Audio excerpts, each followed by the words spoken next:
Biome leading institute for pre medical exam NEET प्रतियोगिता परीक्षा की तैयारी के लिए लेकर आया है live digital classes on YouTube channel, pre recorded class, classroom video, special session, chat room. घर बैठे पूछिए सवाल, रिवीजन भी आसान। लॉकडाउन में सुनहरे सपनों को दी नई उड़ान। बायोम नगराटोली और हीलूम प्राची, admission going on. Biome leading institute for pre medical exam.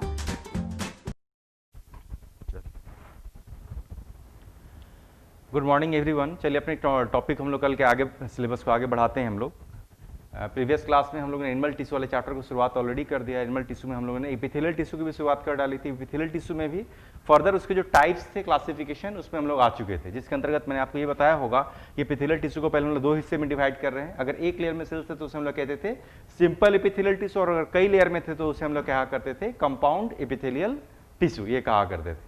खैर, पहले तो हम लोग को सिंपल एपिथेलियल टिश्यू को समाप्त करना होगा। और सिंपल एपिथेलियल टिश्यू में भी जहां तक मुझे ध्यान है, कल मैंने सबसे पहले वैरायटी को डिस्कस किया था, उसका नाम था सिंपल स्क्वामस एपिथेलियल टिश्यू, है ना।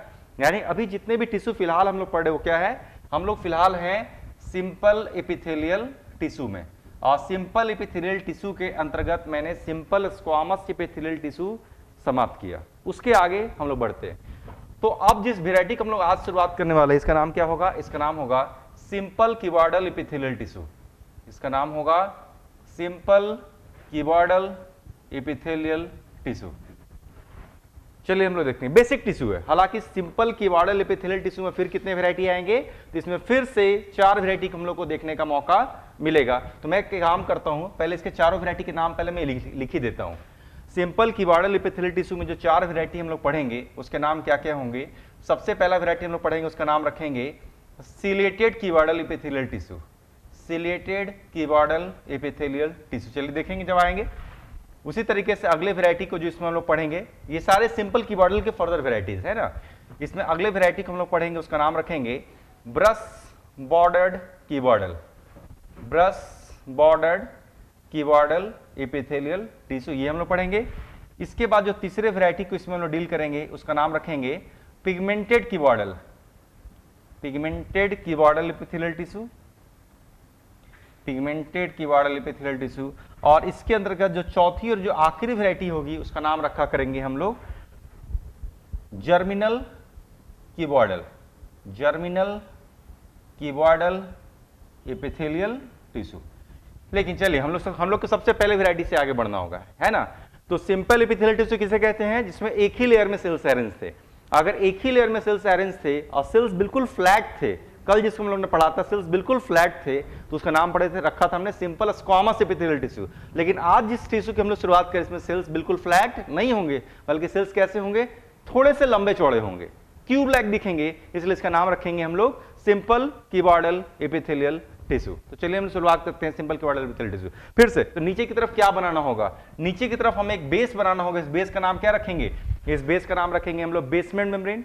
और इस बेसमेंट मेम्ब्रेन के ऊपर क्या करेंगे हम लोग, कुछ क्यूब लाइक सेल्स इस तरीके से हम लोग ड्रॉ कर देंगे, है ना। क्यूब लाइक सेल्स, पहला पॉइंट आता है कि क्यूब लाइक सेल्स किसे कहेंगे, वैसे सेल्स जिसकी लंबाई या चौड़ाई बिल्कुल बराबर हो, वैसे सेल्स को हम लोग क्यूब लाइक सेल्स कहते हैं। तो इसमें इसको हम लोग डिफाइन कैसे कहेंगे, कैसे करेंगे सिंपल क्यूबॉइडल एपिथेलियल टिश्यू को, यही कहा करेंगे कि नीचे की तरफ एक बेसमेंट मेम्ब्रेन होगा, इस बेसमेंट मेम्ब्रेन के ऊपर क्यूब लाइक सेल्स होंगे, मतलब कि ऐसे सेल्स होंगे जिनकी लंबाई, चौड़ाई और ऊंचाई क्या होगी, एक समान होगी, तभी तो इसको क्यूब लाइक सेल कहेंगे।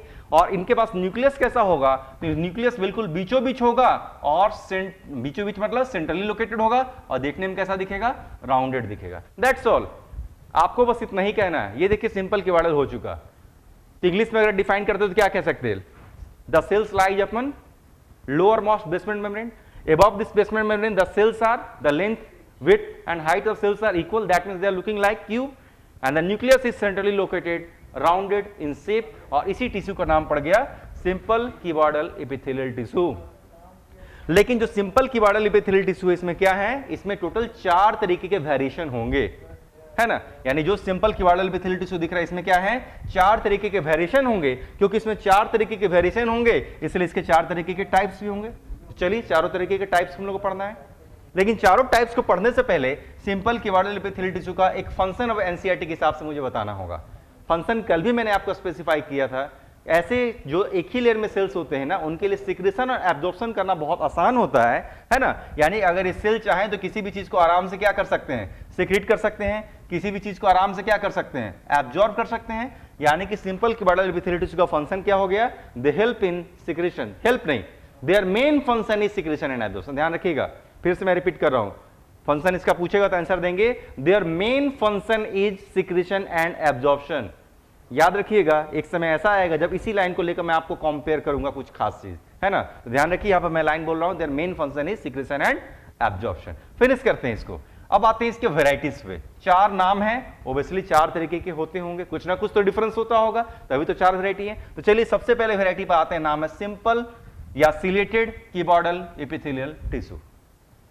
सब कुछ ऐसा ही होगा, सब कुछ ऐसा ही होगा। क्यूब-लाइक सेल्स, देखिए सिंपल कीबॉर्डल में कैसे दिख रहे हैं, क्यूब-लाइक सेल्स हैं, तो क्यूब-लाइक सेल्स इसमें भी हैं, क्यूब-लाइक इसमें भी हैं, क्यूब-लाइक इसमें भी होंगे और क्यूब-लाइक इसमें भी होंगे, लेकिन कुछ तो डिफरेंस है, तभी तो नाम अलग अलग है। तो चलिए सबसे पहले वैरायटी की इमेज हम लोग बनाते हैं, इसका नाम है सिलेटेड कीबॉर्डल एपिथेलियल टिश्यू।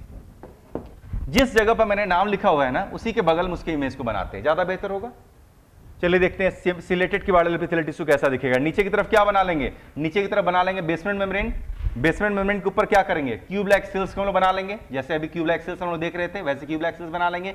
न्यूक्लियस कैसा रखेंगे, न्यूक्लियस राउंडेड रखेंगे, सेंट्रली लोकेटेड रखेंगे। और इसके ऊपर क्या करेंगे, इसके ऊपर के फ्री सरफेस में हम लोग क्या करेंगे, सीलिया जैसे कुछ स्ट्रक्चर्स यहां पर ड्रॉ कर लेंगे। सीलिया कैसे होते हैं, हेयर जैसे कुछ स्ट्रक्चर्स होते हैं, जिसको हम लोग क्या नाम देते हैं, इसको हम लोग सीलिया नाम दिया करते हैं। वीडियो साउंड से मैच नहीं कर रहा है, चलिए वेट करते हैं हम लोग, वीडियो साउंड से मैच नहीं कर रहा है ना। चलिए ठीक है, हम लोग देखते हैं, है ना। अगर फिर से प्रॉब्लम होगी तो आप सिर्फ जानकारी देंगे। फिर से आते हैं हम लोग पढ़ रहे हैं सिलेटेड कीबॉर्डल एपिथेलियल टिश्यू। चारों जो भी चारों टिश्यू के नाम लिखे गए हैं, चारों टिश्यू कैसे दिखेंगे, क्यूब-लाइक दिखेंगे, लेकिन इससे थोड़ा थोड़ा मॉडिफिकेशन करेंगे, थोड़ा थोड़ा कुछ नयापन लाएंगे। चलिए देखते हैं। तो सिलेटेड कीबॉर्डल एपिथेलियल टिश्यू को कैसे डिस्क्राइब कर सकते हैं, ऐसे कर सकते हैं कि नीचे की तरफ बेसमेंट मेम्ब्रेन होगा, फिर से सारे सेम लाइन बोलेंगे, नीचे की तरफ बेसमेंट मेम्ब्रेन होगा, बेसमेंट मेम्ब्रेन के ऊपर क्यूब-लाइक सेल्स होंगे, मतलब ऐसे सेल्स होंगे जिसकी लंबाई, चौड़ाई और ऊंचाई बराबर होगी। इसके अंदर न्यूक्लियस कैसा दिखेगा, तो rounded and centrally located, always ऐसा ही न्यूक्लियस। क्यूब-लाइक सेल्स होंगे तो न्यूक्लियस ऑलवेज राउंडेड और सेंट्रली लोकेटेड ही दिखेगा। लेकिन एक नया एडिशन इसमें क्या कर देंगे कि इसके ऊपर की जो फ्री सरफेस है, ऊपर की फ्री सरफेस पर क्या दिखेंगे, हमें कुछ हेयर जैसे स्ट्रक्चर दिख रहे हैं, और इन हेयर जैसे स्ट्रक्चर को हम नाम देते हैं सीलिया। क्योंकि सीलिया देखने को मिलेगा, इसलिए इसका नाम क्या है, सिलेटेड कीबॉर्डल एपिथेलियल टिश्यू। अब सीलिया जैसे ही नया वर्ड आया, अब इसको थोड़ा सा डिस्क्राइब करना पड़ेगा। चलिए थोड़ा सा डिस्क्राइब करते हैं कैसे। मैं क्या करता हूं, इसमें से एक सेल को थोड़ा सा बड़ा बना लेता हूं आपको समझाने के लिए। मैंने क्या किया, इमेजिन कीजिए मैंने इसमें से एक सेल को बाहर निकाला, और सेल को बाहर निकालकर मैंने उसे थोड़ा बड़ा बनाया, तो अब देखिए ऐसा दिख रहा है ना। न्यूक्लियस कैसा है, राउंडेड सेंट्रली लोकेटेड है, और ये देखिए उसके ऊपर की सरफेस से सीलिया है। जैसे अगर हमारे पास हेयर्स हैं, तो कहीं ना कहीं तो हेयर का रूट होगा जहां से हेयर कनेक्टेड है, बिल्कुल होगा। उसी तरीके से अगर इस सीलिया हेयर जैसे स्ट्रक्चर है, तो उसके जड़ में भी क्या होगा, कहीं ना कहीं तो कुछ रूट जैसा स्ट्रक्चर जरूर होगा, जिससे कि सीलिया क्या रहेंगे, कनेक्टेड रहेंगे। इसका नाम क्या होगा, तो सीलिया जिस छोटे से स्ट्रक्चर से कनेक्टेड है सेल के अंदर, इस स्ट्रक्चर को लोग नाम देते हैं बेसल बॉडी, या इसी को काइनेटोकोर भी कहते हैं। मैं लेबलिंग साइड में कर देता हूं। तो जिस जगह से सीलिया कनेक्टेड है, तो ऊपर की तरफ जो स्ट्रक्चर दिख रहा है, इसका नाम क्या है, सीलिया। और सीलिया जिस पॉइंट से कनेक्टेड है, उसे हम लोग क्या कहेंगे, उसे हम लोग कह रहे हैं बेसल बॉडी भी इसे कहते हैं, और बेसल बॉडी का दूसरा नाम होता है काइनेटोकोर भी इसे कहते हैं। तो चलिए कुछ नाम से आपका फिलहाल परिचय हो गया। लेकिन अब प्रश्न आपसे यह पूछेगा, ये जो सीलिया हैं जो कि बेसल बॉडी या काइनेटोकोर से जुड़े हुए हैं, ये करेंगे क्या, है ना। सिंपल क्वेश्चन क्या पूछेगा कि जो सीलिया है जो कि बेसल बॉडी या काइनेटोकोर जैसे स्ट्रक्चर से जुड़े हैं, करते क्या है। तो अब ध्यान से सुनना है, इसी में थोड़ा सा पॉइंट है। कहा जाता है कि जो सीलिया है ना, सीलिया के पास 2 तरीके के स्ट्रोक्स होते हैं, ध्यान से सुनना है ना। कहा जाता है कि जो सीलिया है ना, सीलिया के पास 2 तरीके के स्ट्रोक होते हैं।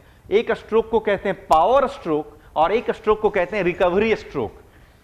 और इसी पावर स्ट्रोक और रिकवरी स्ट्रोक की मदद से अगर इस सीलिया के ऊपर कोई खास सब्सटेंस अगर चला है या कोई खास फ्लूइड चला है, तो उस खास सब्सटेंस से फ्लूइड को एक फिक्स डायरेक्शन में ढकेलने में मदद करते हैं। चलिए एक एग्जांपल से मैं देखता हूं, है ना। मान लेते हैं ये जो मेरे फिंगर्स है ना, मेरे जो फिंगर्स है यही सीलिया है। मान लिया कि ये फिंगर से सीलिया है, और मान लेते हैं सीलिया के ऊपर कोई खास सब्सटेंस है, जैसे दैट मींस डस्टर है। तो सीलिया कैसे मूव करेंगे, सीलिया को कैसे मूव करना चाहिए? क्या सीलिया को झाड़ू के समान ऐसे और ऐसे मूव करना चाहिए? जवाब है नहीं, सीलिया ऐसे मूव नहीं करेंगे, क्योंकि सीलिया अगर झाड़ू के समान अगर ऐसे ऐसे मूव करेंगे तो इसके ऊपर जो भी सब्सटेंस है आप देख रहे होंगे वहीं पर इधर से उधर होकर रह जाएगा, वो आगे नहीं बढ़ेगा। तो सीलिया क्या करते हैं, सीलिया के पास दो तरीके के स्ट्रोक होते हैं। पहला सीलिया क्या करता है, किसी चीज को ढकेलता है, इस ढकेलने को कहते हैं पावर स्ट्रोक, फिर से वापस अपनी जगह पर आकर खड़ा होता है, इसे कहते हैं रिकवरी स्ट्रोक। ये है रिकवरी स्ट्रोक। फिर से ढकेलता है, इसे कहते हैं पावर स्ट्रोक, फिर से वापस आकर खड़ा होता है, कहते हैं रिकवरी स्ट्रोक, और फिर से ढकेलता है, इसे कहते हैं पावर स्ट्रोक। मतलब सीलिया के पास दो तरीके के स्ट्रोक्स हैं, यानी दो तरीके के मूवमेंट्स हैं। एक को कहते हैं पावर स्ट्रोक, ढकेला, एक को कहते हैं रिकवरी स्ट्रोक, वापस आया, फिर से ढकेला, पावर स्ट्रोक, फिर से वापस आया, रिकवरी स्ट्रोक, और फिर से ढकेला, पावर स्ट्रोक। ये देखिए इसने किसी खास चीज को मूव करने में मदद कर डाली। किस डायरेक्शन मूव करने में मदद कर डाली? एक फिक्स डायरेक्शन में, चाहे इधर की तरफ या उधर की तरफ। तो ये लाइन आपको ऑलवेज यहां पर शामिल करना होगा कि सीलिया करते क्या हैं। तो चलिए अब मैं फाइनली इस सीलेटेड कीबॉर्डल एपिथेलियल टिश्यू को करता हूं। एक बार में फाइनली मैं इसको रिकैप करता हूं, क्या क्या लाइन इसमें कहने होंगे। मुझे ये कहने होंगे कि नीचे की तरफ बेसमेंट मेम्ब्रेन है, बेसमेंट मेम्ब्रेन के ऊपर क्यूब-लाइक सेल्स हैं, क्यूब-लाइक सेल्स के अंदर राउंडेड और सेंट्रली लोकेटेड न्यूक्लियस हैं, और क्यूब-लाइक सेल्स के ऊपर में क्या है, तो सीलिया जैसे स्ट्रक्चर हैं जो कि बेसल बॉडी या काइनेटोकोर से जुड़े रहते हैं। और सीलिया करते क्या हैं, इनके पास पावर स्ट्रोक होता है और रिकवरी स्ट्रोक होता है, जिसकी वजह से इनके ऊपर मौजूद कोई भी खास सब्सटेंस होते हैं ना, उसे ये फ्री या फिक्स डायरेक्शन में ढकेलने में मदद करते हैं। इतने लाइंस आपको यहां पर बोलने होंगे। कोशिश ये करना है कि आपको अगर अपने कुछ एक्स्ट्रा शब्द बोलने से थोड़ा बचना है ना। जैसे किसी ने कहा कि पारामीशियम, किसी ने कहा पेरिस्टाल्टिक मूवमेंट, दोनों ही यहां पर एग्जैक्टली रॉन्ग साबित होगा, है ना। इसमें कोई शक नहीं कि पारामीशियम के पास सीलिया होते हैं, लेकिन हमेशा ध्यान रखिएगा हम लोग टिश्यू पढ़ रहे हैं ना, और टिश्यू का मतलब है कि मल्टी सेलुलर है, तभी तो टिश्यू, जब कई सारे सेल होंगे तभी तो टिश्यू। और पारामीशियम यूनिसेलुलर स्ट्रक्चर है ना। तो फिर बिल्कुल गलत एग्जाम्पल। इसमें कोई शक नहीं कि पारामीशियम के पास सीलिया है, उसमें भी लगभग पावर स्ट्रोक और रिकवरी स्ट्रोक ही होते हैं, लेकिन ऐसे एग्जाम्पल्स को टिश्यू में बोलने से बचना होगा। क्यों बचना होगा? क्योंकि हम लोग ह्यूमन के शरीर को पढ़ रहे हैं और ये मल्टी सेलुलर ऑर्गेनिज्म है, और इसमें टिश्यू तभी बनता है जब कई सेल का मामला हो, एक सेल कभी भी टिश्यू नहीं बनाता, है ना। तो ऐसे एग्जाम्पल से आपको बचना होगा। दूसरा, एक ने कहा पेरिस्टाल्टिक मूवमेंट। पेरिस्टाल्टिक मूवमेंट जब मुझे बोलने की बारी आएगी तब आप खुद देख लेंगे, ये टिश्यू कहीं से भी एलिमेंट्री कैनाल में नहीं है। जब एलिमेंट्री कैनाल में है ही नहीं तो पेरिस्टाल्टिक मूवमेंट में मदद कैसे करेगा? तो ऐसे एग्जांपल्स को बोलने से आपको फिलहाल बचना है। स्टूडेंट का मतलब क्या? दो चीज हमेशा ध्यान रखिएगा। दो तरीके के हैं, एक तो बिल्कुल जिनके लिए एक नया टॉपिक होगा, है ना, और कुछ स्टूडेंट्स हैं जो कि ऑलरेडी कुछ ना कुछ पढ़कर बैठे हुए रहते हैं या पढ़कर आए रहते हैं। लेकिन हमेशा किसी क्लास को करते समय ब्लैंक होकर बैठना होता है। स्टूडेंट का मतलब है कि उसे ब्लैंक माइंडेड होकर बैठना है, जिससे कि वो सिर्फ कैच करे, सिर्फ बातों को कैप्चर करे और अपने दिमाग में फीड करे।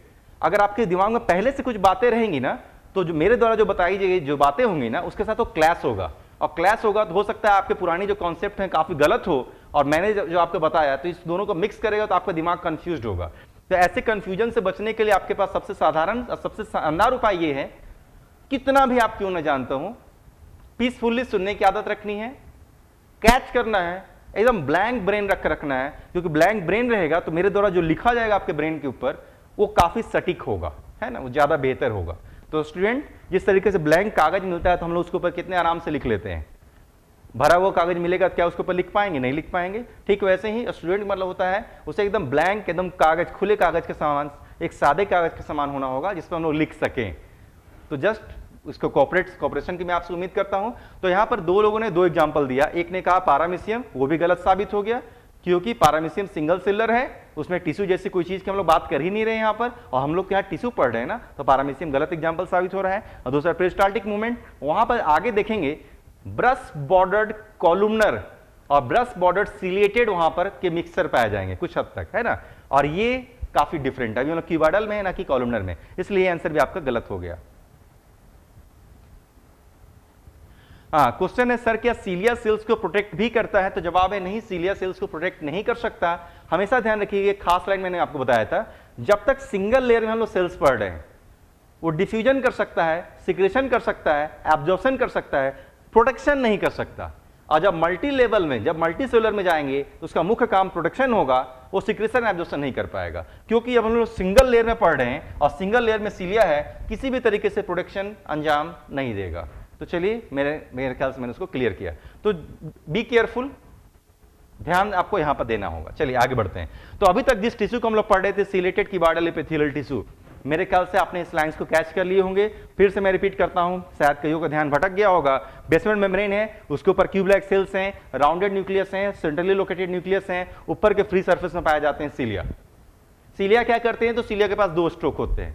ढकेलने वाला स्ट्रोक को कहते हैं पावर स्ट्रोक, वापस आने वाले को कहते हैं रिकवरी स्ट्रोक। फिर ढकेलेंगे पावर स्ट्रोक, फिर वापस आएंगे रिकवरी स्ट्रोक। और इस पावर स्ट्रोक और रिकवरी स्ट्रोक की वजह से किसी खास सब्सटेंस को एक फ्री डायरेक्शन में मूवमेंट प्रदान करते हैं। दैट्स ऑल, खत्म हो गया। मैं ऐसे मिटा रहा हूं बड़े वाली इमेज को, है ना। अब हम लोग क्या करते हैं, सेकंड वाले टिश्यू पर चलते हैं। इसका नाम है brush bordered cuboidal epithelial tissue. ध्यान दीजिएगा, एग्जांपल बाद में एक ही साथ पढ़ेंगे। इन चारों के जो एग्जांपल्स होंगे ना, एक ही बार मैं आपको पढ़ाऊंगा तो कंपैरिजन हो जाता है। पहले इमेज स्ट्रक्चर पढ़ रहा हूं, तो अब सेकंड वाला स्ट्रक्चर पर आते हैं। नाम क्या है? Brush bordered cuboidal epithelial tissue. फिर से क्या करते हैं ना, क्यूब लाइक सेल्स बना लेते हैं। तो नीचे की तरफ क्या बनाएंगे? Basement membrane. बेसमेंट मेम्ब्रेन के ऊपर में क्या बनाएंगे? तो बेसमेंट मेम्ब्रेन के ऊपर में हम लोग क्यूब लाइक सेल्स बनाएंगे, लाइक दिस, इस तरीके से क्यूब लाइक सेल्स बनाएंगे। क्यूब लाइक सेल्स है तो न्यूक्लियस कैसा होगा? राउंडेड होगा, सेंट्रली लोकेटेड होगा। लेकिन हमें करना क्या है ना, इसके ऊपर की सरफेस को इरेगुलर बना देना है ना। यानी हमें क्या करना है, इसके ऊपर की सरफेस को क्या बनाना है? हमें इसके ऊपर की सरफेस को इस तरीके से इरेगुलर, देखिए मैंने बना दिया, बस इसी का नाम पड़ गया क्या? इसी को कहते हैं brush bordered cuboidal epithelial tissue. Simple सा, सारे लाइंस अभी भी वही कहने हैं कि नीचे की तरफ बेसमेंट मेम्ब्रेन है, उसके ऊपर क्यूब लाइक सेल्स हैं, उसके अंदर राउंडेड सेंट्रली लोकेटेड न्यूक्लियस हैं। लेकिन ऊपर की सरफेस कैसी है? तो ऊपर की सरफेस में कुछ इरेगुलरिटी इस तरीके से देखने को मिलेगी, और इसी सरफेस का नाम पड़ गया ब्रश बॉर्डर। ब्रश बॉर्डर क्यों? क्योंकि ब्रश की जो मार्जिन होती है, ब्रश की जो बॉर्डर होती है, एग्जैक्टली देखने में वैसे ही महसूस हो रहा। क्या फायदा हुआ, जरा सोचिए। अगर इन सेल्स के ऊपर की सरफेस अगर स्मूथ होती, बिल्कुल फ्लैट, और अगर इन सेल्स के ऊपर की सरफेस स्मूथ और फ्लैट ना होकर इस तरीके से अगर इरेगुलर हो जाती है, तो सबसे बड़ा बेनिफिट क्या मिला? सरफेस एरिया बढ़ गया ना। सरफेस बढ़ गया, क्योंकि इसके ऊपर की सरफेस बिल्कुल फ्लैट होती तो मात्र इतना सरफेस एरिया होता, लेकिन इसके ऊपर की सरफेस इस तरीके से घुमावदार होने की वजह से काफी लंबा चौड़ा सरफेस मिला। और ज्यादा सरफेस मिलेगा तो क्या करेगा? अपने काम को ज्यादा अंजाम देगा। और इसका मुख्य काम ही क्या होता है? सिक्रेशन एब्जॉर्प्शन काम होता है, यानी ज्यादा से ज्यादा सिक्रेशन एब्जॉर्प्शन नहीं कर पाएगा। तो ये क्या करेगा? किसी खास इसको ढकेलने में मदद करेगा, लेकिन ये क्या करेगा? ज्यादा से ज्यादा एब्जॉर्प्शन और सिक्रेशन करने में सफल हो जाएगा, क्योंकि सरफेस एरिया ज्यादा है इरेगुलरिटी की वजह से। दैट्स ऑल, और कुछ नहीं कहना इसमें। तीसरे पर आते हैं पिगमेंटेड क्यूबॉइडल एपिथेलियल टिश्यू। सब कुछ वैसे ही रखते हैं। नीचे की तरफ क्या बना देते हैं? Basement membrane. बेसमेंट मेम्ब्रेन के ऊपर क्या बना देते हैं? इनके ऊपर हम लोग क्या करते हैं? इस तरीके से क्यूब लाइक सेल्स इस तरीके से बना देते हैं। और अगर क्यूब लाइक सेल्स अगर इसके बनाएंगे, ओब्वियसली इसके पास न्यूक्लियस तो होगा, जैसा रहता है वैसा अभी भी इसके पास है। लेकिन एक खास डिफरेंस क्या है कि इसके साइटोप्लाज्म में क्या पाए जाएंगे? पिगमेंट्स पाए जाएंगे। इसके साइटोप्लाज्म में क्या पाए जाएंगे? पिगमेंट्स पाए जाएंगे, और इसी वजह से इसका नाम क्या पड़ जाएगा? पिगमेंटेड। चलिए फिर से इसको डिस्क्राइब करते हैं।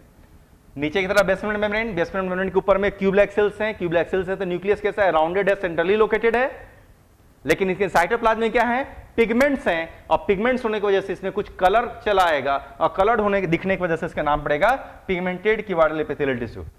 मैंने क्या किया है ना, पिगमेंट को रेड कलर से आपको यहां पे दिखाने की कोशिश करी, इसलिए क्योंकि इमेज है अच्छे से विजिबल हो आपको।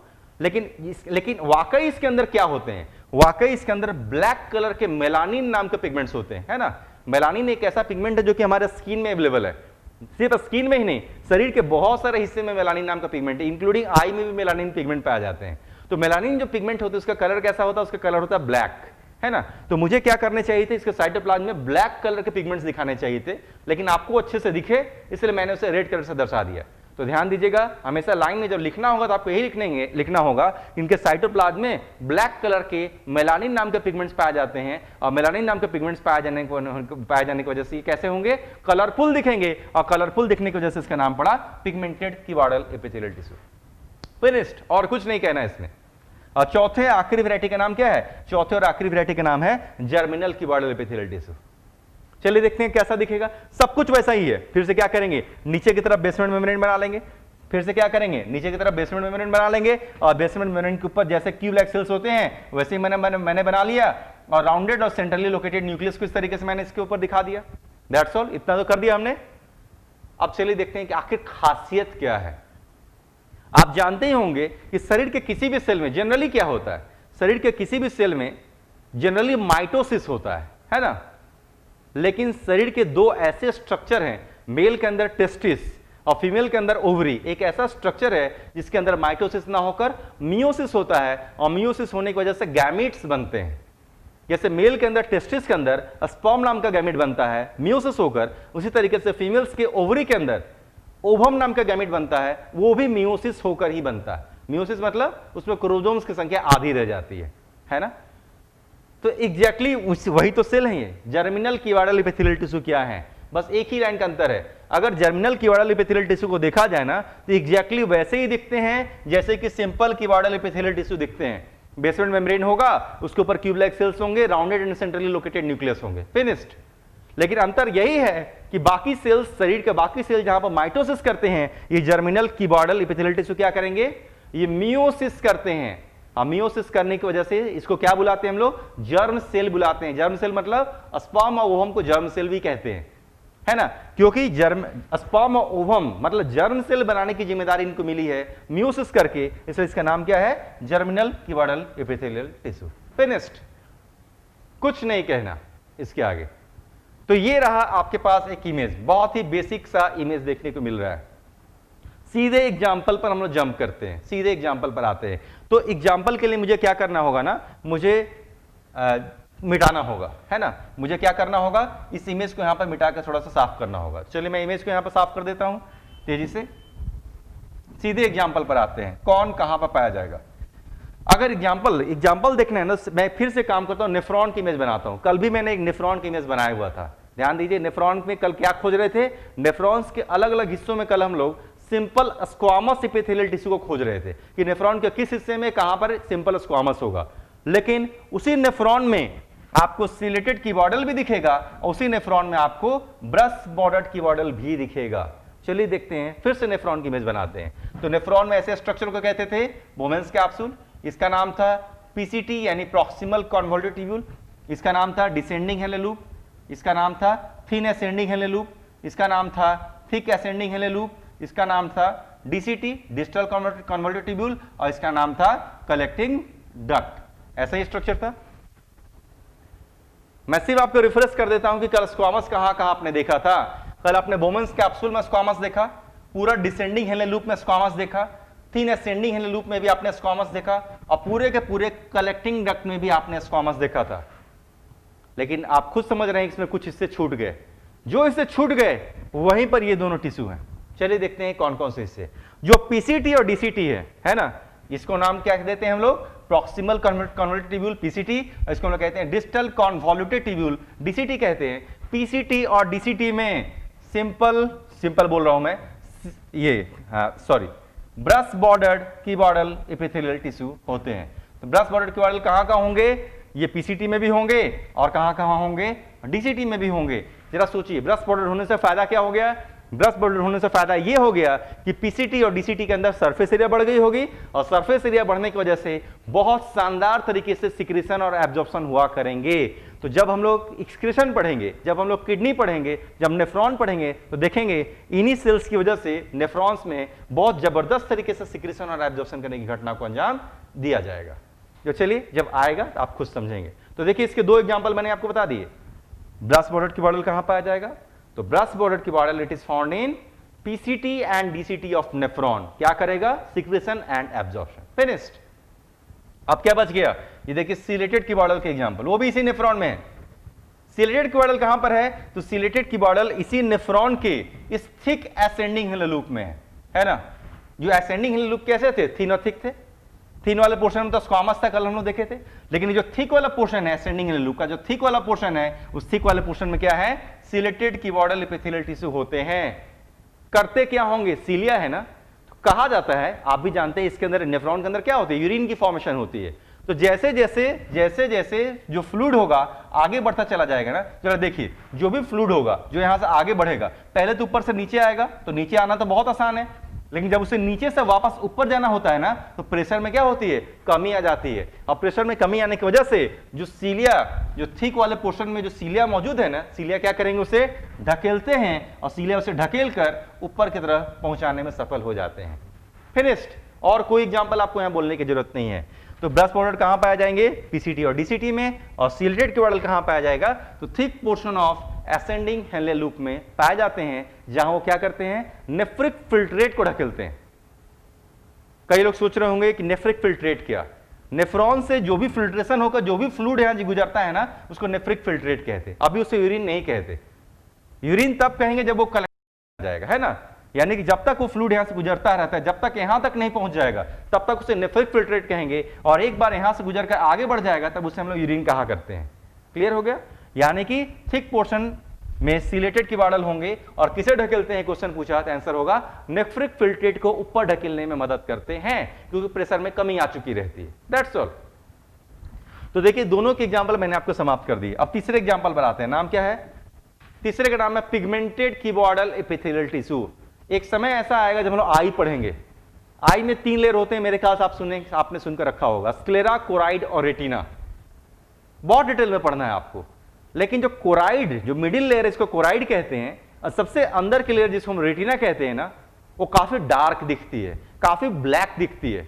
डार्क या ब्लैक क्यों दिखती है, क्योंकि वहां पर पिगमेंटेड क्यूबॉइडल एपिथेलियल टिश्यू होते हैं। फायदा क्या होगा, एब्जॉर्प्शन ऑफ लाइट, क्योंकि आप जानते हैं आई के अंदर जब लाइट जब प्रवेश करेगी तो लाइट को पहले एब्जॉर्ब करना होगा, तभी जाकर हम लोग को आगे कुछ दिखने वाला है। तो लाइट का एब्जॉर्प्शन कौन करेगा, तो रेटिना और कोराइड दोनों मिलकर किया करते हैं। तो चलिए, ये कहां पाया जाता है, इसका भी एग्जांपल मैंने लिख दिया, choroid and retina of eye, choroid and retina of eye, इसका भी एग्जांपल हो गया। लास्टली आते हैं जर्मिनल क्यूबॉइडल। ये तो अभी पढ़ाते समय मैंने आपको बता दिया कि जर्मिनल क्यूबॉइडल कहां पर होंगे, तो मेल के टेस्टिस में होंगे और फीमेल के ओवरी के अंदर होंगे, और क्या करेंगे, मियोसिस करके स्पर्म और ओवम नाम के गैमीट मतलब जर्म सेल बनाएंगे। तो आंसर हो गया इसका टेस्टिस एंड ओवरी। तो इस तरीके से देखिए, हमने सिंपल क्यूबॉइडल एपिथेलियल टिश्यू को फिलहाल समाप्त किया, है ना।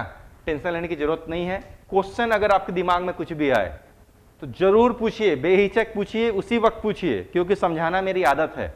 और मैं बिल्कुल कोशिश करता हूं या चाहता हूं कि बच्चे हर चीज समझ के ही आप लोग समझें। कॉन्सेप्ट्स आपके स्ट्रांग होने चाहिए, रटना, किसी चीज रटना तो कभी नहीं चाहिए। क्वेश्चन पूछने की आपको पूरी आजादी है, सिर्फ कुछ अजीब से आंसर देने से बचिए, है ना, क्योंकि आंसर देने से पहले बहुत कुछ दिमाग में प्लान करना होता है। गलती ना हो, कोशिश यही करनी चाहिए कि गलती बिल्कुल ना हो, है ना। तो जब तक आप पूरी तरीके से कॉन्फिडेंट ना हो तब तक आंसर ना दें। पूछने में कतई कोई दिक्कत नहीं, आपको जहां जहां दिक्कत हो महसूस हो तत्काल पूछिए। चलिए आगे बढ़ते हैं हम लोग। तो देखिए, सिंपल एपिथेलियल टिश्यू किसे कहते हैं, जो एक ही लेयर में थे। कल हम लोगों ने क्या खत्म किया था, सिंपल स्क्वामस, जो बिल्कुल फ्लैट सेल थे।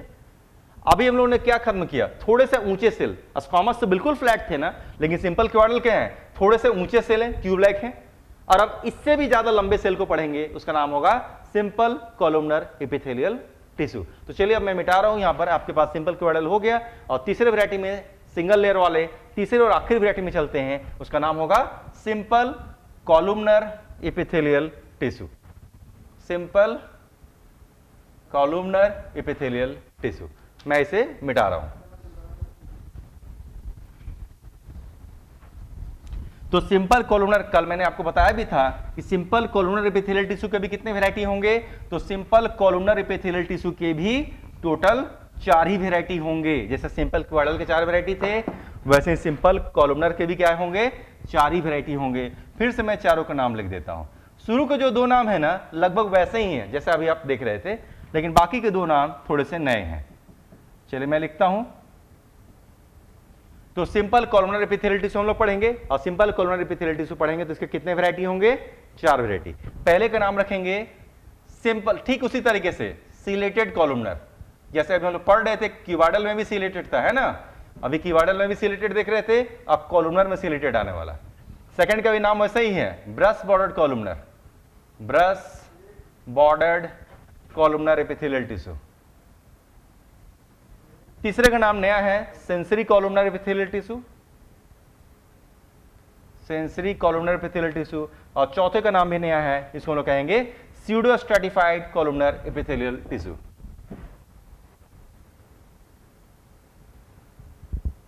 Pseudo stratified columnar epithelial tissue.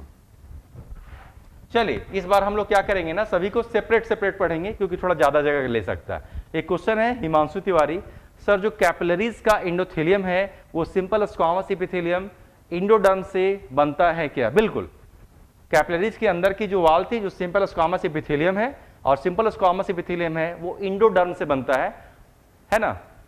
तो इसलिए उसे कैपिलरी इंडोथेलियम भी कहते हैं जो कैपिलरी में है।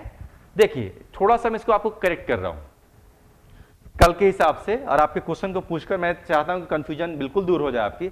आर्टरी और वेन्स टोटल जो होते हैं ना 3 लेयर के होते हैं, जबकि कैपिलरीज बस एक ही लेयर के होते हैं, उसमें 3 लेयर नहीं होता।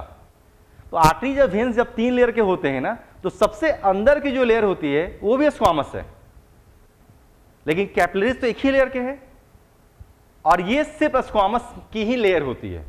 और सिर्फ कैपिलरीज के जो सिंगल लेयर होते हैं जो कि स्क्वामस एपिथेलियल टिश्यू से बने होते हैं उसी को सिर्फ कैपिलरी इंडोथेलियम कहते हैं। हालांकि आर्टरी और वेन्स के अंदर की जो सबसे अंदरूनी लेयर है जो कि स्क्वामस है वो भी इंडोडर्म से ही बनती है, लेकिन फिर भी उससे हम लोग कैपिलरी इंडोथेलियम तो नहीं कह सकते क्योंकि आर्टरी और वेन के अंदर की लेयर की बात कर रहे हो तो कैपिलरी की बात तो कर नहीं रहे, है ना। तो इसमें कोई शक नहीं कि आर्टरी और वेन्स की जो सबसे अंदर की लेयर है वो भी स्क्वामस है, इंडोडर्म से ही बनी है। कैपिलरीज की जो सिंगल लेयर है वो भी स्क्वामस है, इंडोडर्म से ही बनी है, लेकिन कैपिलरी के इस सिंगल लेयर जो कि इंडोडर्म से बने हैं इसको कैपिलरी इंडोथेलियम कहते हैं। तो आर्टरी और वेन्स में ऐसे शब्द का प्रयोग नहीं करेंगे। ठीक है, आपका क्वेश्चन अब जेन्युइन था, सर जो कैपिलरीज का इंडोथेलियम है वो सिंपल स्क्वामस एपिथेलियम इंडोडर्म से बनता है क्या? बिल्कुल सही हो गया, कैपिलरी इंडोथेलियम। लेकिन हमेशा ध्यान रखिएगा आर्टरी और वेन्स की जो सबसे अंदर की लेयर है वो भी स्क्वामस है, वो भी इंडोडर्म से बनी है, लेकिन फिर भी कैपिलरी इंडोथेलियम थोड़ी कह सकते, उसका नाम तो ट्यूनिका इंटरना या ट्यूनिका इंटीमा होता है ना। जब आएंगे तब आप पढ़ेंगे।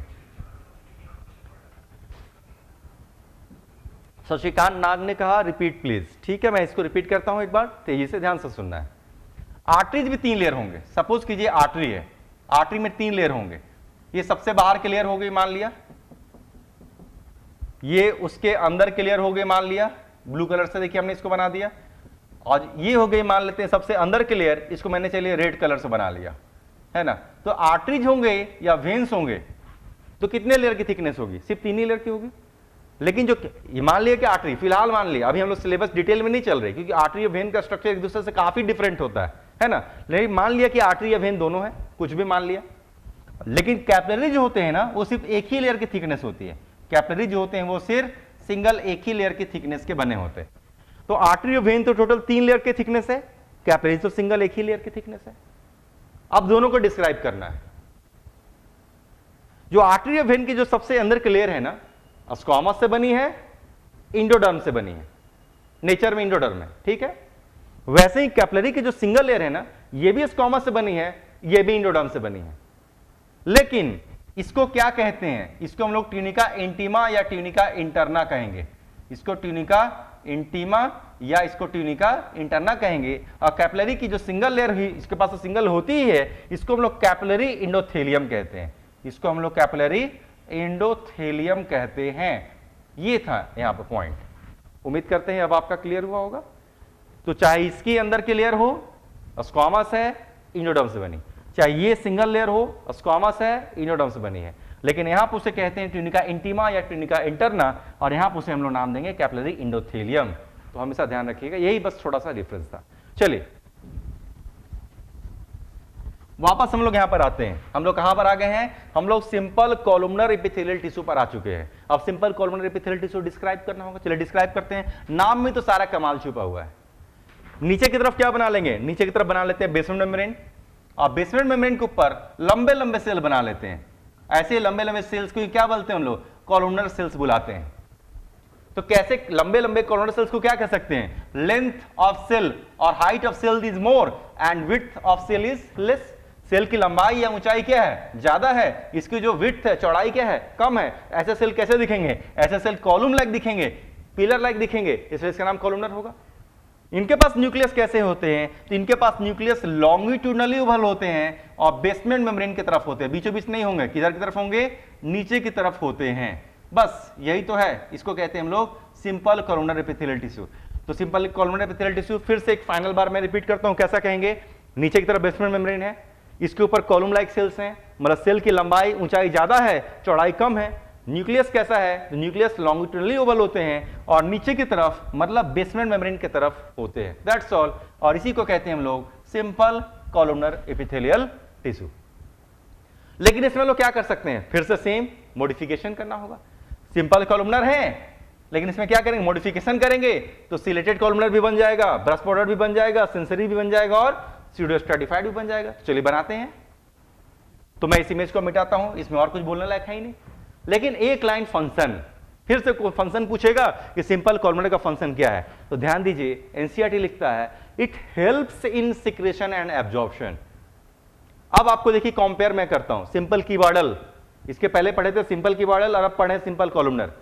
सिंपल कीबॉर्डल में लिखा है एनसीईआरटी में it's main function is secretion absorption, और सिंपल कॉलमनर में लिखा है it helps in secretion absorption. देखिए कितना चालाकी से लाइन लिखा हुआ है, यानी दोनों में लिखा गया है कि सिक्रेशन एब्जॉर्प्शन करते हैं, लेकिन कीबॉर्डल में लिखा है कि इसका मुख्य काम सिक्रेशन एब्जॉर्प्शन है, जबकि कॉलमनर में लिखा है कि ये सिक्रेशन एब्जॉर्प्शन में मदद करते हैं, हेल्प करते हैं। होना भी चाहिए, बिल्कुल सटीक है, यानी कहीं आपको लिखा मिल जाए it's main function is secretion absorption, answer होगा सिंपल कीबॉर्डल। अगर आपको लिखा मिल जाए it helps in secretion absorption, तो आंसर होगा सिंपल कॉलमनर।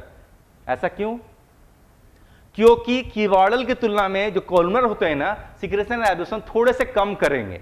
थोड़े से कम क्यों करेंगे, क्योंकि सेल थोड़े से लंबे हो गए ना, इसलिए इसके लिए किसी चीज को एब्जॉर्ब करना या सिक्रेट करना उतना आसान तो नहीं रहेगा जितना कीबॉर्डल के लिए था। यानी कीबॉर्डल भी सेम काम कर रहा है, ये भी सेम काम कर रहे हैं, लेकिन कीबॉर्डल ज्यादा करेंगे, ये थोड़े से कम करेंगे, इसलिए उसमें लिखा है it's main function secretion absorption, इसमें लिखता है it helps in secretion absorption. तो ध्यान रखिएगा, इस लाइन थोड़ा फंसाता है आपको, और दिमाग में बैठा हुआ तो दिक्कत नहीं आएगी। चलिए अगले पर आते हैं, लेकिन इसके कितने वैरायटी हैं, 4। तो चलिए तेजी से चारों वैरायटी बनाते हैं, तेजी से। सबसे पहले वैरायटी को तो मेरे ख्याल से बताना बहुत आसान है, जस्ट हमने बनाया था। क्या करेंगे, ऐसे कॉलमनर सेल्स बना लेंगे, न्यूक्लियस कैसा बनाएंगे, longitudinally Oval near the basement membrane दिखा देंगे, इसके ऊपर के सरफेस से क्या दिखा देंगे, सेम वैसा ही सीलिया दिखा देंगे जो कि बेसल बॉडी या कैनेटोकोर से जुड़ा होगा, फिनिश्ड।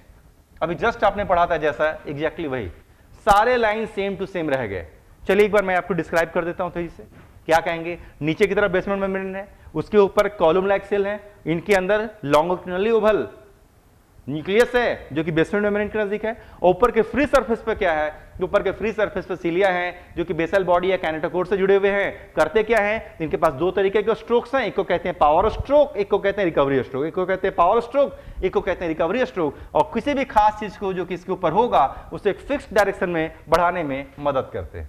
फिनिश्ड, इसको हमने डिस्क्राइब कर दिया। सारे लाइन तो सेम टू सेम रखे गए जो कि सिलेटेड कीबॉर्डल में रखे गए थे, बस सिर्फ सेल का शेप हो गया और न्यूक्लियस का पोजीशन चेंज हो गया, दैट्स ऑल। जो दिख रहा है वो बोलना है। चलिए सेकंड पर आते हैं, ब्रश बॉर्डर कॉलमनर। सेम वैसे ही रखेंगे, नीचे की तरफ क्या बना देंगे ब्रश बॉर्डर में, ठीक वैसे ही नीचे की तरफ रखेंगे बेसमेंट मेम्ब्रेन, इसके ऊपर क्या करेंगे कॉलमनर सेल्स बना देंगे। न्यूक्लियस कैसा रखेंगे, nucleus longitudinally Oval near the basement membrane रखेंगे, लेकिन ऊपर के फ्री सरफेस को क्या करेंगे, इसको थोड़ा सा इरेगुलर बनाना होगा। इसको क्या करेंगे, थोड़ा सा इरेगुलर, कैसा बनाना होगा, ब्रश के बॉर्डर के समान बनाना होगा। फायदा क्या होगा, सेम वही फायदा होगा जो ब्रश बॉर्डर कीबॉर्डल में था, सरफेस एरिया बढ़ेगा, और सरफेस एरिया बढ़ेगा तो ज्यादा बेहतर काम करेगा। फिनिश्ड हो गया, इसमें भी और कुछ नहीं कहना। यानी कि जिस तरीके से आपने सिलेटेड कीबॉर्डल पढ़ा, सिलेटेड कीबॉर्डल के बाद आपने ब्रश बॉर्डर कीबॉर्डल पढ़ा, ठीक वैसे ही सिलेटेड कॉलमनर और ब्रश बॉर्डर कॉलमनर भी होते हैं। सरफेस एरिया बढ़ा, ज्यादा काम करेगा। फिनिश्ड हो गया, एग्जाम्पल लेकिन बदल जाएगा। चलिए सबसे पहले हम लोग इसको खत्म करते हैं। तो सिलेटेड कॉलमनर क्या था, डिस्क्राइब मैंने कर दिया। इसका एग्जाम्पल पूछेगा तो सिलेटेड कॉलमनर कहां पाए जाते हैं, तो फीमेल्स में फैलोपियन ट्यूब में पाए जाते हैं। कहां पाए जाते हैं, फीमेल्स में फैलोपियन ट्यूब के अंदर पाए जाते हैं। फैलोपियन ट्यूब को ओविडक्ट भी बुलाते हैं, या इसी को सैल्पिंग्स भी बुलाते हैं, है ना, SALPINX। तो ये जो सिलेटेड कॉलमनर कहां पाए जाएंगे, फीमेल के फैलोपियन ट्यूब में आप कह सकते हैं, या ओविडक्ट में आप कह सकते हैं। फैलोपियन ट्यूब का दूसरा नाम ओविडक्ट है, इसी को सैल्पिंग्स भी कहते हैं, इसके अंदर पाए जाते हैं। करते क्या हैं, जब आप फीमेल के फैलोपियन ट्यूब के स्ट्रक्चर को देखने का मौका मिलेगा, सपोज कीजिए मान लेते हैं यही एक ट्यूब है, तो ये जो सेल है ना इस ट्यूब के अंदर की सरफेस पर है, तो फैलोपियन ट्यूब करते क्या है, फैलोपियन ट्यूब ही वो स्ट्रक्चर है जिसके अंदर फीमेल का अनफर्टिलाइज्ड ओवम या फर्टिलाइज होकर जो जायगोट बनता है आगे बढ़ाया जाता है ना। अगर दिक्कत है मैं छोटा सा इमेज यहां पर आपको बना सकता हूं। मैं एक काम करता हूं, इस स्ट्रक्चर को, इस नाम को मैं मिटा देता हूं क्योंकि नाम ऑलरेडी मैंने आपको पढ़ा ही दिया है ना। जितना हो गया मैं इस जगह को खाली करता हूं, है ना। फैलोपियन ट्यूब फीमेल में अगर यूट्रस का अगर हम लोग फोटो बनाएंगे तो यूट्रस कैसा दिखेगा, यूट्रस ऐसा एक स्ट्रक्चर दिखता है। ऐसे ट्यूब लाइक स्ट्रक्चर को क्या नाम देते हैं, फैलोपियन ट्यूब। ऐसे ट्यूब लाइक स्ट्रक्चर को क्या नाम देते हैं हम लोग, कहते हैं फैलोपियन ट्यूब, है ना। ये फीमेल के यूट्रस की फोटो हमने बना दी। ये रहा ओवरी, ये रहा ओवरी। अभी जस्ट देख रहे थे इसी ओवरी के अंदर क्या थे, जर्मिनल थे, जर्मिनल की वाले वैरायटी थे जो कि गैमीट बनाते हैं ना।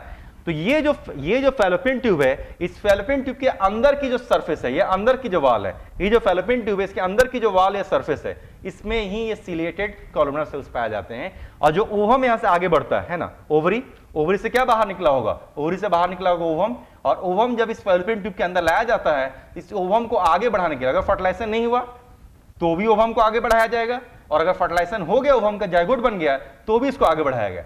तो अगर फर्टिलाइजेशन नहीं हुआ तो इस अनफर्टिलाइज्ड ओवम को क्या किया जाता है, आगे बढ़ाकर बाहर निकाल दिया जाएगा। और अगर इसका फर्टिलाइजेशन होकर जायगोट बन जाएगा तो इसी जायगोट को आगे कई डेवलपमेंट करते हुए आगे ले जाकर इंप्लांट कर दिया जाएगा, लाइक दिस। तो ये काम, इस काम में मदद कौन करते हैं, इसी काम में मदद करते हैं फैलोपियन ट्यूब के अंदर के वाल में मौजूद सीलिया, क्योंकि सीलिया ही उसको ढकेल कर आगे बढ़ाएंगे। फर्टिलाइजेशन नहीं होगा तो ढकेल कर निकाल देंगे, फर्टिलाइजेशन हो जाएगा इसको लेकर इंप्लांट कर देंगे, दैट्स ऑल। तो जब आएगा तब आप सीखेंगे, फिनिश्ड हो गया, और कोई एग्जांपल इसमें बोलने की जरूरत नहीं है। तो देखिए ब्रश बॉर्डर्ड कॉलमनर का एग्जांपल क्या हो गया, फीमेल्स के फैलोपियन ट्यूब में है, जो ओवम या जायगोट को ढकेलने में मदद करता है। खत्म हो गया। सेकंड पर आते हैं, सॉरी सिलेटेड कॉलमनर पढ़ रहे थे ना। अब आते हैं हम लोग brush bordered columnar. Brush bordered columnar कहां है, ये हमारे एलिमेंट्री कैनाल में है। एलिमेंट्री कैनाल, एक समय आएगा जब हम लोग एलिमेंट्री कैनाल पढ़ेंगे। जब एलिमेंट्री कैनाल पढ़ेंगे तो उसमें स्मॉल इंटेस्टाइन करके नाम आएगा। जब स्मॉल इंटेस्टाइन का स्ट्रक्चर पढ़ेंगे तो उसमें जियोजेनम और इलियम जैसा भी नाम आएगा, और जब जियोजेनम इलियम पढ़ेंगे तो उसमें विलाई जैसा नाम आएगा, है ना। तो जब देखेंगे, जब हम लोग स्मॉल इंटेस्टाइन में, जब एलिमेंट्री कैनाल उसमें भी स्मॉल इंटेस्टाइन, उसमें भी जब जियोजेनम इलियम एक स्ट्रक्चर पढ़ेंगे तो उसमें क्या दिखेगा, उसमें हमें कुछ ट्यूब लाइक स्ट्रक्चर, क्या स्मॉल इंटेस्टाइन क्या, ट्यूब लाइक स्ट्रक्चर। मान लेते हैं इस ट्यूब लाइक स्ट्रक्चर का हमने सेक्शन लिया रहता, सेक्शन लिया रहता तो इसके अंदर क्या दिखता, इसके अंदर ऐसे कुछ अगर ये जियोजेनम इलियम है ना, जिसके अंदर ऐसे कुछ फोल्ड्स दिखते हैं। अगर जियोजेनम इलियम है ना तो इसके अंदर क्या दिखेंगे, ऐसे कुछ फोल्ड्स दिखेंगे। इन्हीं फोल्ड्स को हम क्या नाम देते हैं, विलाई। मैं क्या करता हूं, इसमें से किसी भी एक विलाई को मैंने कट किया, किसी भी एक विलाई को मैंने कट किया और इसके स्ट्रक्चर को निकाल कर बाहर बनाएंगे। अगर इसके स्ट्रक्चर को निकाल कर बाहर बनाएंगे तो विलाई कैसा दिखेगा, अब विलाई ऐसा दिख रहा है ना। तो जब एलिमेंट्री कैनाल पढ़ेंगे, स्मॉल इंटेस्टाइन पढ़ेंगे, स्मॉल इंटेस्टाइन में भी जब जियोजेनम इलियम पढ़ेंगे, जब उसका सेक्शन लेंगे लॉन्गिट्यूडनल तो क्या दिखेगा, फोल्ड दिखेगा। इन फोल्ड को कहते हैं विलाई। और जब किसी भी एक विलाई को निकाल कर बाहर बनाएंगे तो ऐसा दिखेगा। और जब विलाई के जो बाहर के सेल्स हैं, विलाई है ना, विलाई के जो बाहर के सेल्स हैं ना, वो कैसे दिखेंगे, वो देखिए ऐसे दिखते हैं। देखिए विलाई के बाहर के सेल्स कैसे दिखेंगे, ऐसे दिखते हैं, भरे पड़े हैं। ऐसे ही सेल्स चारों तरफ से भरे पड़े हैं। चलिए मैं कुछ बना भी देता हूं। ऐसे ही सेल्स देखिए चारों तरफ से भरे पड़े हैं। तो विलाई के जो बाहर के सेल्स हैं देखिए कैसे दिख रहे हैं। क्या यही नहीं है ब्रश बॉर्डर्ड कॉलमनर, इसी को तो ब्रश बॉर्डर्ड कॉलमनर कह रहे हैं।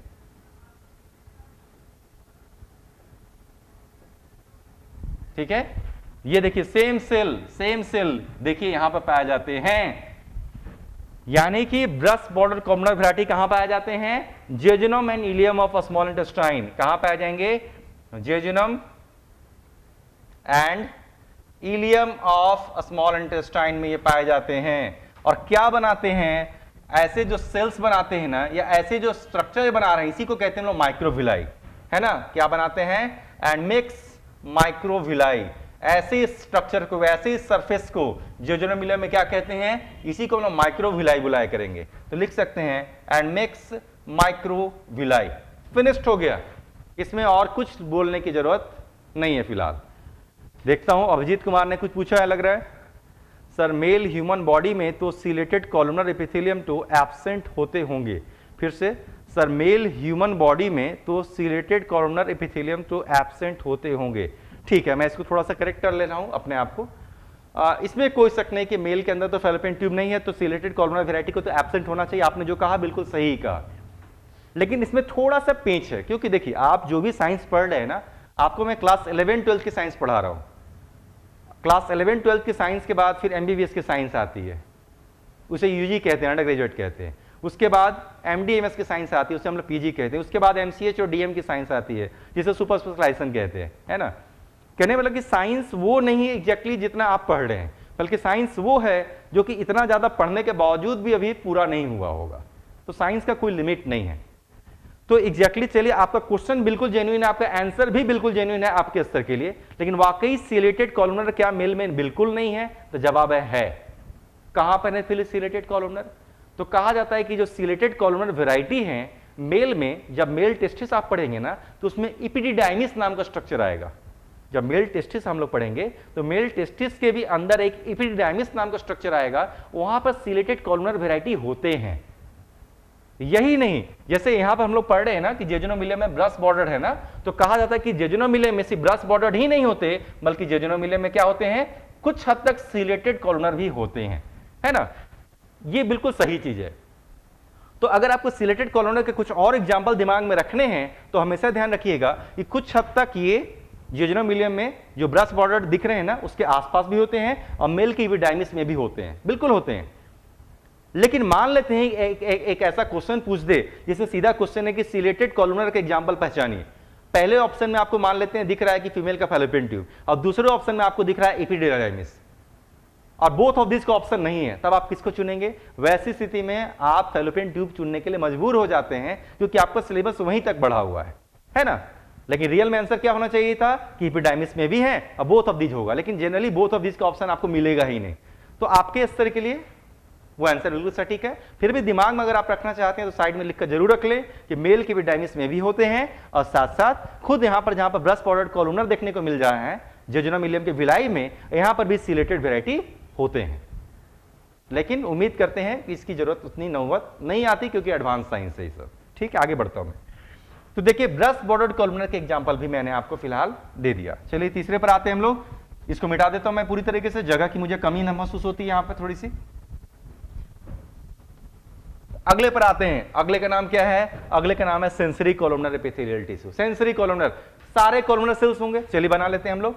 सारे कॉलमनर होते हैं, मैं बना लेता हूं। नीचे की तरफ क्या देता हूं? एक बेसमेंट मेम्ब्रेन, देखिए मैंने यहां पर बना लिया बेसमेंट मेम्ब्रेन। बेसमेंट मेम्ब्रेन के ऊपर मुझे क्या करना है? कॉलमनर सेल्स बनाने हैं।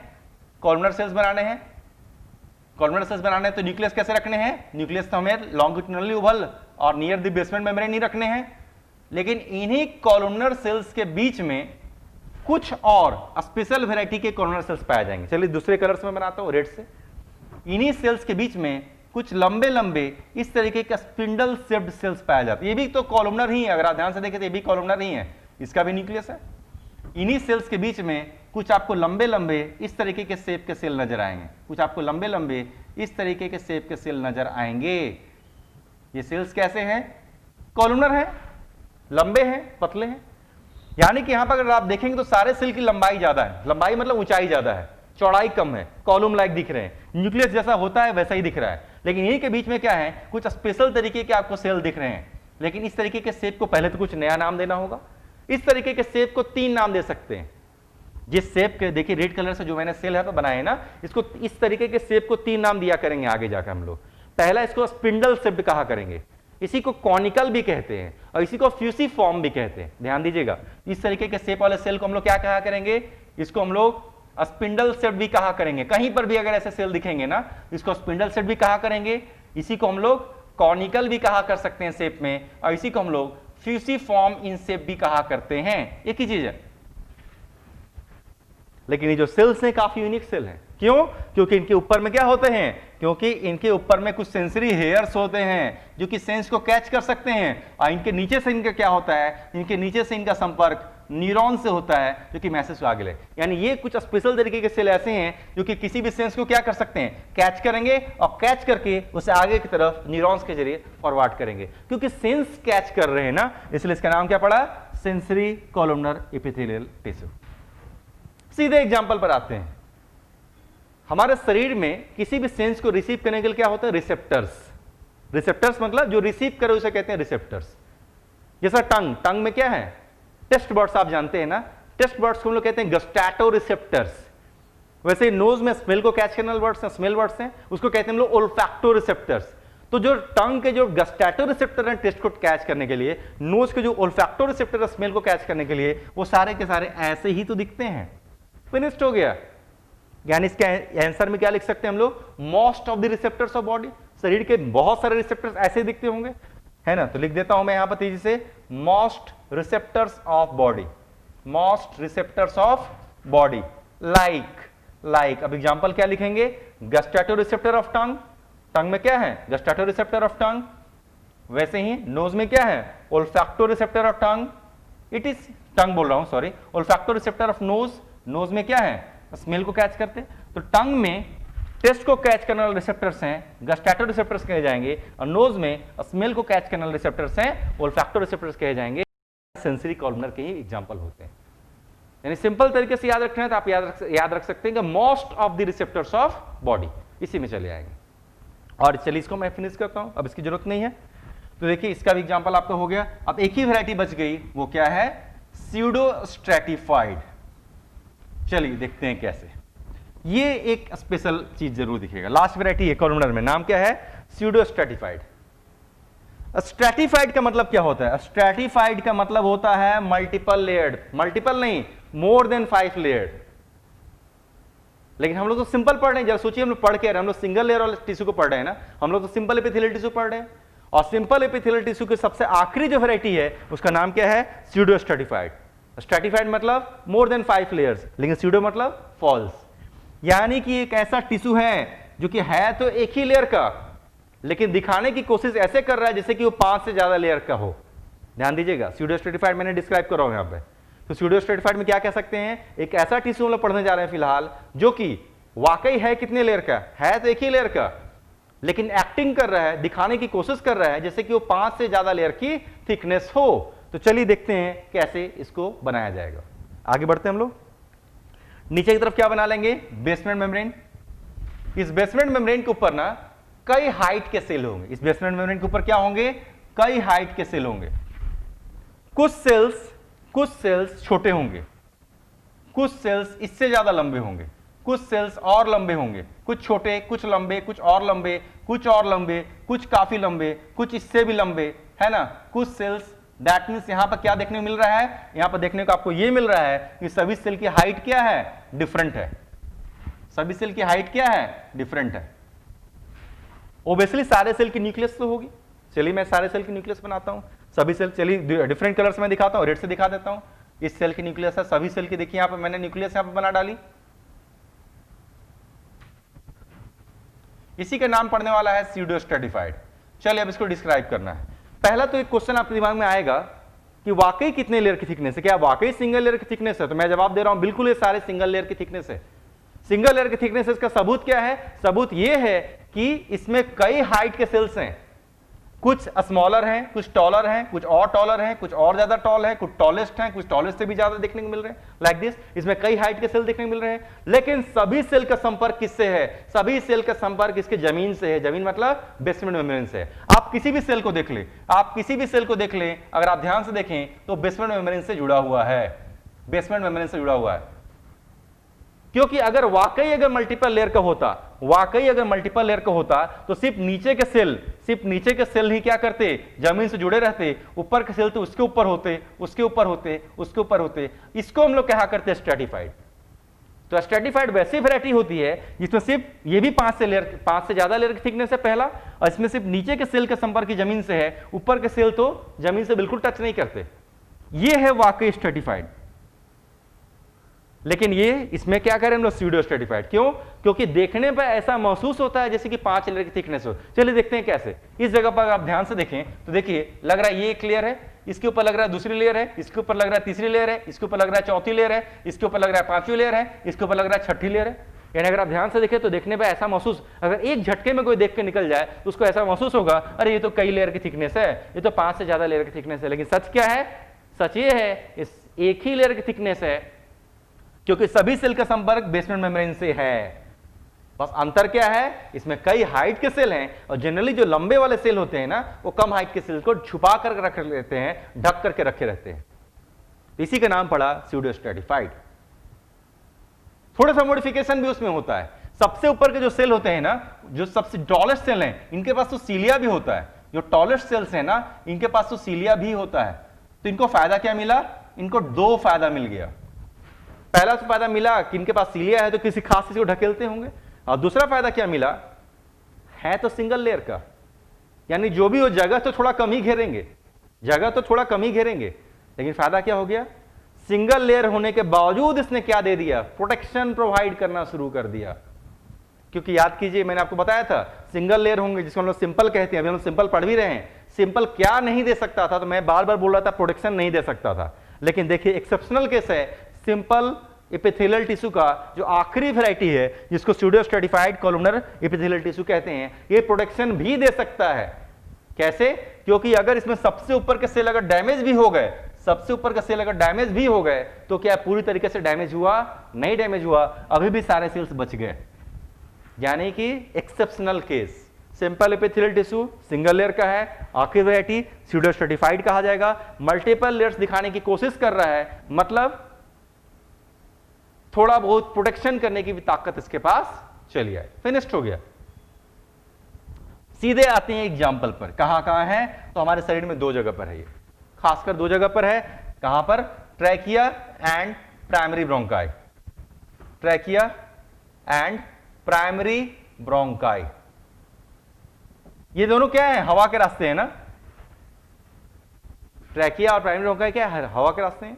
ये जो सांस की नली बिल्कुल मोटी सी है, यहां पर बीचों बीच इसको कहते हैं ट्रैकिया, और डिवाइड करके जब ये लंग्स के अंदर प्रवेश करता है तो इसका नाम होता है प्राइमरी ब्रोंकाई। तो ट्रैकिया के अंदर की जो वाल है, यह जो प्राइमरी ब्रोंकाई के जो अंदर की वाल है ना, तो स्यूडो स्ट्रेटिफाइड से ही बनी हुई है। क्या फायदा मिला? दोनों फायदा मिल गया। पहला तो उसके रास्ते में सीलिया है, तो सीलिया क्या करेंगे, अगर डस्ट पार्टिकल अंदर जाने की कोशिश करेगा तो उसको पकड़ के बाहर ढकेल के निकाल देंगे। तो पहला फायदा मिल गया, सीलिया ने अपना काम अंजाम दे दिया। और दूसरा फायदा क्या मिलेगा? प्रोटेक्शन। तो ट्रैकिया और प्राइमरी ब्रोंकाई को किससे प्रोटेक्शन? हवा से प्रोटेक्शन। किससे? एयर से प्रोटेक्शन। जिंदगी भर हम लोग को सांस लेना है, यानी जिंदगी भर सांस लेना है, मतलब जिंदगी भर एयर को इसी रास्ते से अंदर जाना है और जिंदगी भर एयर को इसी रास्ते से निकलना है। जरा सोचिए, अगर बिल्कुल एक सामान्य सी सिंगल लेयर होती तो फ्रिक्शन होता, और फ्रिक्शन, कुछ हवा के फ्रिक्शन की वजह से लेयर क्या हो जाती, डैमेज हो जाती, और हम लोग काफी ज्यादा तकलीफ होती, हम लोग छाती पकड़ घूमते रहते कि दर्द हो रहा है, दर्द हो रहा है, दर्द हो रहा है। लेकिन ऐसा तो नहीं होता। तो एयर का फ्रिक्शन होने की वजह से अगर डैमेज होता भी होगा तो क्या डैमेज होता होगा? सिर्फ ये ऊपर की सरफेस डैमेज होती होगी, लाइक दिस। क्योंकि पूरी लेयर अभी डैमेज नहीं हुई है, इसलिए हम लोग को कोई तकलीफ महसूस नहीं होती। और फिर से क्या होती होगी, फिर से तेजी से उसकी रिपेयरिंग कर दी जाती होगी, नए सेल उसके जगह को रिप्लेस कर देते होंगे आगे बढ़कर। That's all. तो फिनिश हो गया। तो हम लोग अभी तक पढ़ रहे थे simple epithelial tissue. Simple epithelial tissue की आखिरी वैरायटी थे, नाम था pseudo stratified columnar epithelial tissue. इसका दो ही एग्जांपल काफी मुख्य है, ट्रैकिया एंड प्राइमरी ब्रोंकाई। ऐसा नहीं कि और एग्जांपल नहीं है, ऑलवेज मैं आपको बता रहा हूं, मैं सिर्फ 11-12 के आपके एग्जांपल को कंसीडर कर रहा हूं। That's all. तो अब हम लोग किसमें एंटर करेंगे? अभी तक हम लोग पढ़े थे सिंगल लेयर, अब हम लोग चले जाएंगे मल्टीपल लेयर्ड कंपाउंड में इंटर कर रहे हैं। तो चलिए कंपाउंड एपिथेलियल टिश्यू की हम लोग शुरुआत करते हैं।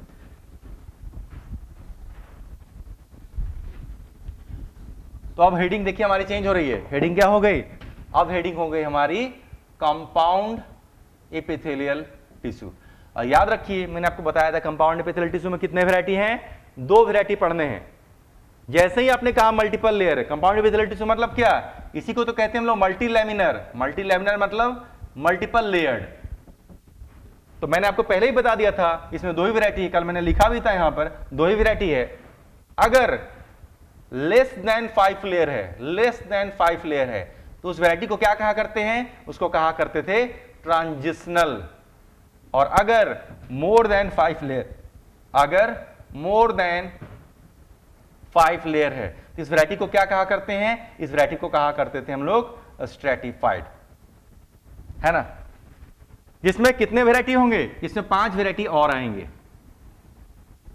और ट्रांजिशनल में कोई और वैरायटी नहीं है। लेकिन ध्यान दीजिए यही एक्सेप्शनल केस था। क्यों? क्योंकि इसके पास क्या नहीं रहेगा? It lacks basement membrane. इसके पास बेसमेंट मेम्ब्रेन नहीं होता है, इसके पास बेसमेंट मेम्ब्रेन नहीं होता। तो चलिए एक काम करता हूं मैं, ये थोड़ा सा बड़ा है ना, आज के समय को ध्यान में रखते हुए मुझे इसको शुरू नहीं करना चाहिए, तो मैं इसको छोड़कर शुरुआत में कर देता हूं ट्रांजिशनल एपिथेलियल टिश्यू, बस एक ही है। तो आज हम लोग इसको खत्म करते हैं और कल सिर्फ यही नहीं बल्कि कल पूरा एपिथेलियल टिश्यू खत्म हो चुका रहेगा और शायद कनेक्टिव में भी हम लोग जंप कर चुके रहेंगे, है ना। तो कल इसके बाद क्या क्या बचा रहेगा, अगले क्लास में स्ट्रेटिफाइड के 5 वैरायटी पढ़ेंगे, इसके बाद जितने ग्लैंड्स हैं वो बाकी है, ग्लैंड्स पढ़ेंगे और तब एपिथेलियल खत्म करके कनेक्टिव में जंप कर जाएंगे हम लोग। लेकिन आज हम लोग फिलहाल जो भी समय है उपयोग करते हैं और इसको खत्म करते हैं। चलिए आगे बढ़ते हैं। तो ट्रांजिशनल एपिथेलियल टिश्यू फिलहाल हम लोग पढ़ने जा रहे हैं। इसकी पहचान क्या है, लेस देन 5 लेयर्स। और कल हम लोग शुरुआत करेंगे स्ट्रेटिफाइड। तो हेडिंग है आज भी हमारी ट्रांजिशनल एपिथेलियल टिश्यू। लेकिन क्या इस ट्रांजिशनल एपिथेलियल टिश्यू का कोई और भी नाम है? बिल्कुल, इसका एक और नाम है। इसी ट्रांजिशनल एपिथेलियल टिश्यू को हम लोग यूरोथेलियम भी कहते हैं। इसी को हम लोग क्या कहेंगे, इसी को यूरोथेलियम भी कहते हैं। यूरोथेलियम मतलब यूरो में एक वर्ड छुपा है, यूरिन, मतलब साफ है कि जिस ट्रांजिशनल एपिथेलियल टिश्यू को हम लोग पढ़ रहे हैं इसको यूरोथेलियम भी कहते हैं। एक ऐसी लेयर होगी जो कि यूरिन के संपर्क में रहती है। क्योंकि ये यूरिन के संपर्क में रहती है इसलिए इसका नाम क्या पड़ेगा, यूरोथेलियम इसका नाम पड़ेगा। तो चलिए एक काम करता हूं, पहले आपको इसका एग्जाम्पल ही बता देना चाहिए, क्योंकि एग्जाम्पल पढ़ा हुआ रहेगा तो इसका स्ट्रक्चर बेहतर समझ में आता है। चलिए देखते हैं इसका एग्जाम्पल क्या। तो अभी हम लोग पढ़ने जा रहे हैं पहले इसका एग्जाम्पल। इसका 3 एग्जाम्पल होगा, स्ट्रक्चर बना के भी आपको समझा देते हैं, या चलिए पहले स्ट्रक्चर ही बनाते हैं। किडनी का स्ट्रक्चर मैं पहले बनाता हूं, है ना।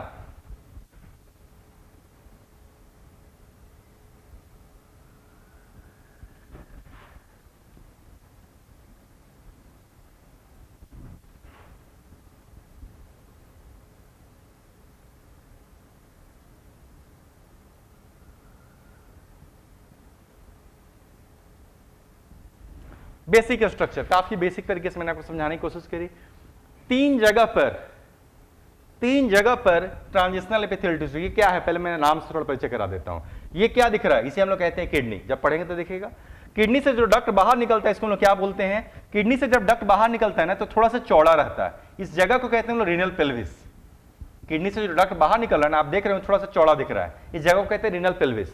यही रीनल पेल्विस आगे जाकर पतला हो जाता है, यही रीनल पेल्विस क्या होता है, आगे जाकर क्या हो जाता है, पतला हो जाता है। इसका नाम पड़ जाता है यूरेटर, और यूरेटर जाकर जहां समाप्त होता है इस थैली का नाम होता है यूरिनरी ब्लैडर।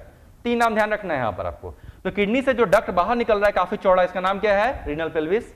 ये जो डक्ट है जो आगे दिख रहा है इसका नाम है यूरेटर, और जहां जाकर समाप्त होता है थैली, इसका नाम है यूरिनरी ब्लैडर। तो तीनों को मैं टिक कर रहा हूं। तो इस जगह का नाम क्या है, रीनल पेल्विस, इस जगह का नाम क्या है, यूरेटर, और इस स्ट्रक्चर का नाम क्या है, यूरिनरी ब्लैडर। इसके अंदर की जो वाल है, तो चाहे यूरिनरी ब्लैडर के अंदर की वाल हो, या यूरेटर के अंदर की वाल हो, या रीनल पेल्विस के अंदर की वाल हो, यही तो बनाता है कौन, ट्रांजिशनल एपिथेलियल टिश्यू ही बनाता है। यानी ट्रांजिशनल एपिथेलियल टिश्यू जिसको हम लोग यूरोथेलियम कहते हैं, वो 3 ही इसके एग्जाम्पल होंगे। पहला होगा रीनल पेल्विस, दूसरा होगा यूरेटर, और तीसरा होगा यूरिनरी ब्लैडर। ऑलवेज किसके संपर्क में है, ऑलवेज यूरिन के संपर्क में, इसलिए नाम होगा यूरोथेलियम। तो चलिए देखते हैं कैसा दिखता होगा। एक काम करता हूं मैं कि मैं क्या करता हूं, इतने दूर के यूरिनरी ब्लैडर के इतने दूर के वाल को मैं काट कर निकाल लेता हूं, है ना। यूरिनरी ब्लैडर कहीं से भी काट कर निकाल सकते हैं, तो मैं क्या करता हूं, इतने दूर से यूरिनरी जो ब्लैडर है इसके वाल को मैं काट कर निकाल लेता हूं, और सेम स्ट्रक्चर को यहां पर बड़ा बनाता हूं। चलिए देखते हैं कैसा दिखेगा। तो अगर यूरिनरी ब्लैडर के वाल को मैंने काट कर बाहर निकाला, दैट मीन्स एक लाइन तो यहां से निकला, एक लाइन तो निकला, ये लाइन निकला। ये क्या है, ये लाइन, इस लाइन को क्या हम लोग बेसमेंट मेम्ब्रेन कहेंगे? जवाब है नहीं, ये बेसमेंट मेम्ब्रेन नहीं है। ये क्या है, तो ये कनेक्टिव टिश्यू है, मस्कुलर टिश्यू है, एपिथेलियल टिश्यू भी है। यानी कि जिस थिकनेस को हम लोग यहां पर देखने की कोशिश कर रहे हैं उसमें क्या क्या है, सबसे बाहर की तरफ एपिथेलियल टिश्यू है, उसके बाद कनेक्टिव टिश्यू है, और तब जाकर हम लोग इस लेयर को ड्रॉ कर रहे हैं। यानी बेसमेंट मेम्ब्रेन नहीं है, इसको मैं क्या करता हूं, थोड़ा सा बीच बीच में तोड़ देता हूं, क्योंकि अगर एक कॉन्टिन्यूअस लेयर दिखेगा तो इसको हम लोग बेसमेंट मेम्ब्रेन लोग समझ बैठेंगे। तो चलिए मैंने जो भी लाइन फिलहाल बनाकर रखा है आपको दिख रहा होगा, इसमें छोटे छोटे स्पेस आपको फिलहाल नजर आ रहे हैं, और इसका नाम बेसमेंट मेम्ब्रेन नहीं है। चलिए अब हम लोग इस टिश्यू का निर्माण करते हैं। 5 से कम लेयर रखने हैं। पहले भी मैंने बता दिया था ट्रांजिशनल एपिथेलियल टिश्यू में टोटल लेयर्स कितने रखने हैं, लेस देन 5 लेयर्स रखने हैं। तो चलिए लेस देन 5 लेयर्स रखते हैं। सबसे पहली जो लेयर होती है ना, उसमें कैसे होते हैं, तो क्यूब लाइक सेल्स होंगे। सबसे पहली लेयर में क्या होंगे, यहां पर क्यूब लाइक सेल्स होंगे। और सिर्फ यही नहीं, ये जो क्यूब लाइक सेल्स होते हैं ना, नीचे की तरफ ऐसे कुछ ब्रश बॉर्डर भी देखते हैं। नीचे की तरफ जो क्यूब लाइक सेल्स होते हैं, नीचे की तरफ क्या करते हैं, ऐसे कुछ ब्रश बॉर्डर जैसा स्ट्रक्चर फेंकते हैं नीचे की तरफ। ध्यान दीजिएगा, काफी इंपॉर्टेंट है। ऐसे स्ट्रक्चर्स को क्या नाम देंगे, जब कभी पढ़ने का मौका मिलेगा, इसे प्लाज्मोडेस्माटा भी कह दिया जाता है। चलिए मैं पहले ड्रॉ करता हूं, तब आपसे बात करता हूं। फिर से तेजी से मैं इसको ड्रॉ कर रहा हूं। हम लोग यूरिनरी ब्लैडर के वॉल को बना रहे हैं। तो यूरिनरी ब्लैडर के वॉल को जब बना रहे थे, तो मैंने इसमें कुछ ब्लू कलर के डॉट्स दिखाए थे। उसका नाम बेसमेंट मेम्ब्रेन नहीं था, लेकिन उसके ऊपर सबसे पहले मैंने क्या किया कि एक क्यूब लाइक सेल्स की लेयर यहां पर बना डाली। और क्यूब लाइक सेल्स की लेयर ने क्या किया, जिस तरीके से प्लांट, जो पौधे होते हैं, जमीन के अंदर क्या भेजते हैं, रूट्स, बाहर से तो विजिबल नहीं है। तो जिस तरीके से प्लांट जमीन के अंदर रूट्स भेजते हैं, बाहर से विजिबल नहीं है, ठीक उसी तरीके से इन सेल्स ने भी क्या किया, अंदर की तरफ कुछ रूट जैसे स्ट्रक्चर भेजे। और ऐसे रूट जैसे स्ट्रक्चर को आप चाहे तो प्लाज्मोडेस्माटा कह सकते हैं, प्लाज्मोडेस्माटा कहा जा सकता है। तो ये तो सबसे पहली लेयर है। इसके ऊपर क्या, इसके ऊपर, क्योंकि जरा सोचिए, अगर प्लांट अगर रूट जैसे स्ट्रक्चर जमीन के अंदर ना भेजें, तब तो आराम से हाथ में आ जाएंगे, बस कोई भी जाएगा उससे छुएगा हाथ में आ जाएगा, ऐसा तो नहीं होगा। ठीक उसी तरीके से, यानी कि रूट की मेन इंपॉर्टेंस क्या होती है, प्लांट को अपनी जगह से टिका कर रखना। वही हालचाल है इस जो प्लाज्मोडेस्माटा जैसे स्ट्रक्चर है, इसकी भी मेन इंपॉर्टेंस क्या है, इस सेल को अपने स्थान पर फिक्स रखना, जिससे कि बहुत ज्यादा हिलडोल ना हो सके। इसके ऊपर क्या, इसके ऊपर कुछ फ्लास्क लाइक सेल्स पाए जाते हैं। इसके ऊपर कैसे होंगे, इसके ऊपर कुछ फ्लास्क लाइक सेल्स पाए जाते हैं, लाइक दिस, ऐसे कुछ फ्लास्क लाइक सेल्स पाए जाते हैं। और इसके ऊपर क्या होंगे, इसके ऊपर कुछ स्फेरिकल सेल्स पाए जाते हैं, लाइक दिस। इसके ऊपर कुछ स्फेरिकल सेल्स पाए जाते हैं, लाइक दिस। टोटल अगर आप देखेंगे तो आपको कितने सेल की लेयर दिख रही है, टोटल अगर आप देखेंगे तो आपको एक सेल की लेयर दिख रही है, ये देखिए दूसरे सेल की लेयर दिख रही है, ये देखिए आपको तीसरे सेल की लेयर दिख रही है, और ये देखिए आपको 4 लेयर की सेल दिख रही है। वैसे भी रूल कहता है ट्रांजिशनल क्या होंगे, लेस देन 5 लेयर्स होते हैं। तो क्वेश्चन पूछेगा इसमें कि किस लेयर में कैसे सेल दिखेंगे, तो जवाब क्या होगा, तो लोअर मोस्ट लेयर में कैसे सेल दिखेंगे, लोअर मोस्ट लेयर में क्यूब लाइक सेल्स दिखेंगे, जिसके पास प्लाज्मोडेस्माटा है जो अपने जमीन से जुड़ा हुआ है। उसके ऊपर कैसे सेल दिखेंगे, तो उसके ऊपर पॉलीगोनल, आप इसको पॉलीगोनल कह सकते हैं या फ्लास्क लाइक सेल भी कह सकते हैं। तो उसके ऊपर पॉलीगोनल या फ्लास्क लाइक सेल की लेयर दिखेगी। इसके ऊपर कैसे दिखेंगे, तो इसके ऊपर हमें स्फेरिकल सेल्स की लेयर नजर आएगी। और इमेजिन कीजिए, इसी का नाम है ट्रांजिशनल एपिथेलियल टिश्यू। और बीच बीच में क्या होते हैं, बीच बीच में इसी लेयर में, ये जो सेल की लेयर है ना, इसी सेल की लेयर के बीच में कुछ रिसेप्टर्स भी होते हैं। इस रिसेप्टर को हम लोग कहते हैं स्ट्रेच रिसेप्टर। बीच बीच में क्या होते हैं, कुछ रिसेप्टर्स भी होते हैं। इन रिसेप्टर्स को हम लोग बुलाते हैं स्ट्रेच रिसेप्टर्स। इसका नाम होगा, मैं एक जगह लिख देता हूं, इसका नाम क्या होगा, इस रिसेप्टर का नाम होगा STRETCH, स्ट्रेच रिसेप्टर।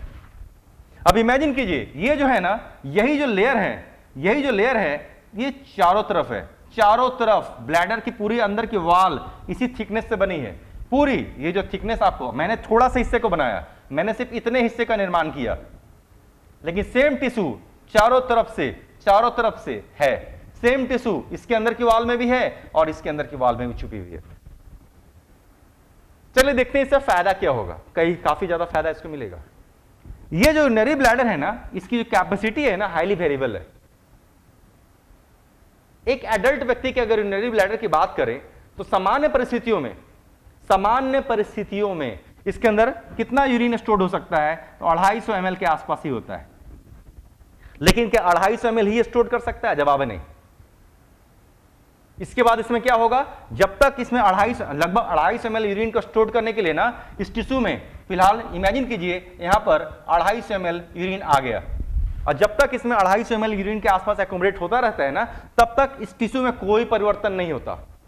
ट्रांजिशनल का मतलब क्या होता है, ट्रांजिशनल का मतलब होता है धीरे धीरे होने वाले परिवर्तन। काफी धीरे धीरे होने वाले परिवर्तन के लिए इंग्लिश में वर्ड होता है ट्रांजिशन, है ना। काफी धीरे धीरे होने वाले परिवर्तन, इतने धीरे धीरे होने वाले परिवर्तन जिसको एक नजर से देखा जाए तो लगेगा जैसे कि परिवर्तन नहीं हुआ हो, लेकिन काफी देर के बाद देखा जाएगा तो लगेगा अरे ये तो बहुत ज्यादा परिवर्तन हो गया। यानी कोई व्यक्ति लगातार देखते रहेगा तो उसे ऐसा महसूस होगा कि नहीं कोई बदलाव नहीं हो रहा, लेकिन अगर काफी देर के गैप के बाद अगर किसी खास चीज को देखा जाए तो उसमें नजर आएगा अरे ये तो बहुत ज्यादा परिवर्तन हो गया। और ऐसे ही धीरे धीरे होने वाले परिवर्तन को कहा जाता है ट्रांजिशन, इंग्लिश में कहते हैं ट्रांजिशन, और इसका नाम क्या है, ट्रांजिशनल एपिथेलियल टिश्यू, इसका नाम ही पड़ रहा है। तो जब तक इस यूरिनरी ब्लैडर के अंदर 250 ml तक स्टोर्ड होता है, जब तक इस जगह पर 250 ml के आसपास स्टोर्ड होता है ना, तब तक इसके स्ट्रक्चर में कोई परिवर्तन नहीं होता। लेकिन अब परिवर्तन होगा, यूरिन तो और भी आता जाएगा, यूरिन के वॉल्यूम तो और आते चले जाएंगे, यूरिन की मात्रा क्या होगी, ये तो और ज्यादा यूरिन की मात्रा यहां पर बढ़ती ही चली जाएगी। और अब क्या होंगे, इसमें परिवर्तन होंगे। कैसे? क्योंकि जैसे जैसे यूरिन की मात्रा इसके अंदर बढ़ती चली जाएगी, वो यूरिन क्या करेगा, इस सेल के ऊपर क्या करेगा, दबाव डालेगा। यूरिन क्या करेंगे, सेल के ऊपर दबाव डालेंगे और अब सेल अपने स्थान का परिवर्तित करेंगे। चलो देखते हैं कैसे परिवर्तित करेंगे। ये जो सबसे ऊपर के जो सेल्स है ना, जो सबसे ऊपर के सेल्स है ना, ये देखिए, ये सेल आगे बढ़कर यहां पर घुस जाएगा और ये सेल आगे बढ़कर यहां पर घुस जाएगा। यानी ये सेल यहां से बढ़कर कहां आ जाएगा, यहां पर, और ये सेल आगे बढ़कर कहां से कहां आ जाएगा, यहां पर। यानी अब यहां पर सेल की लेयर गायब हो गई। यानी कि जो चीज अभी आपको 4 लेयर के दिख रहे थे, अब कितने लेयर के दिख रहे हैं, अब सिर्फ आपको 3 ही लेयर के दिख रहे हैं। क्या हो गया, परिवर्तन हो गया। क्या लग रहा है, क्या बीच में स्पेस बढ़ा, स्पेस बढ़ा ना, और स्पेस बढ़ा तो शायद यूरिन की मात्रा 250 से बढ़कर 350 ml तक अब स्टोर्ड होगा। लेकिन अभी भी यूरिन का आना जारी है, अभी भी यूरिन का आना जारी है। तो क्या होगा, अब यूरिन क्या करेगा, इसके ऊपर दबाव डालेगा। नतीजा ये सारे सेल्स की जो लेयर दिख रही है ना, आपको इस बीच के स्थान में घुस जाएंगे। अब जरा सोचिए, ये सारे सेल्स आगे बढ़ते बढ़ते अगर इस बीच के स्थान में घुस जाएंगे तो इमेजिन कीजिए स्ट्रक्चर कैसा हो जाएगा। अब तो स्ट्रक्चर कुछ हद तक ऐसा हो जाएगा, अब तो स्ट्रक्चर कुछ हद तक ऐसा हो जाएगा। यानी ये देखिए, सेल के लिए लेयर भी गायब हो गई। अब आपको कितने लेयर दिख रहे हैं, मात्र आपको फिलहाल 2 ही लेयर दिख रहे हैं। यानी जो 4 लेयर थे, पहले तो 3 लेयर में कन्वर्ट हुए, स्पेस बढ़ गया। अब 3 लेयर भी बाद में क्या हो गए, 2 लेयर में कन्वर्ट हो गए, और स्टोरेज बढ़ा, और नतीजा हो सकता है कि अब इसके अंदर 350 से बढ़कर 750 ml तक यूरिन स्टोर्ड हो जाए। यानी इसमें क्या हो रहे हैं, परिवर्तन। किस लिए हो रहे हैं, to accommodate extra volume of urine, urine की ज्यादा मात्रा को होल्ड करने के लिए सारे परिवर्तन हो रहे हैं। और इसी टिश्यू का नाम पड़ा ट्रांजिशनल एपिथेलियल टिश्यू। और जैसे ही हम लोग यूरिन को बाहर निकालेंगे, जैसे ही हम लोग यूरिन को पास आउट करेंगे, रिलीज करेंगे, शरीर से बाहर निकालेंगे, ये सारे सेल्स क्या करेंगे, वापस अपने स्थान पर जाकर लौट जाएंगे और फिर से आपको लगभग 4 लेयर के दिखने लगेंगे। तो चलिए, जो टिश्यू पढ़ रहे थे, इसी टिश्यू का नाम था ट्रांजिशनल एपिथेलियल टिश्यू। ऑलवेज किसके संपर्क में है, यूरिन के संपर्क में है, नाम है यूरोथेलियम। 3 ही एग्जांपल हैं, renal pelvis, ureter and urinary bladder. तो हमारे पास यूरिन को स्टोर करने की क्षमता कहां तक है, क्या हम लोग यूरिन को वाकई सिर्फ यूरिनरी ब्लैडर तक ही होल्ड करते हैं, जवाब है नहीं। हम लोग अगर यूरिन पास आउट ना करें तो वैसी स्थिति में यूरिन यूरिनरी ब्लैडर में ही नहीं बल्कि यूरेटर में भी स्टोर होता है, और रीनल पेल्विस तक यूरिन स्टोर करने की क्षमता रखते हैं। और यही वजह है ये टिश्यू यहां सिर्फ ब्लैडर में ही नहीं बल्कि यूरेटर और रीनल पेल्विस तक ही पाया गया।